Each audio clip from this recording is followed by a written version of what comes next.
Welcome! In front of me I have Hammer Watch Plus and I'm gonna show you how to adjust the screen brightness level on this watch. First thing we need to do is to wake up the screen on our watch. You can do it by pressing the side button. Once you wake up the screen, press the side button again to open the menu. Now scroll through the menu, find the settings icon, and once you find it, tap on it to enter the settings. In settings, find the option called the brightness. Once you find it, tap on it, and here we have the list of basically brightness levels, and we have level 1, level 2, level 3, level 4 and level 5.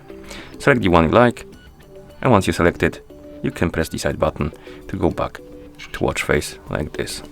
And that's how you change the screen brightness level or adjust the screen brightness level on this watch. Thank you for watching. If you found this video helpful, please consider subscribing to our channel and leaving the like on the video.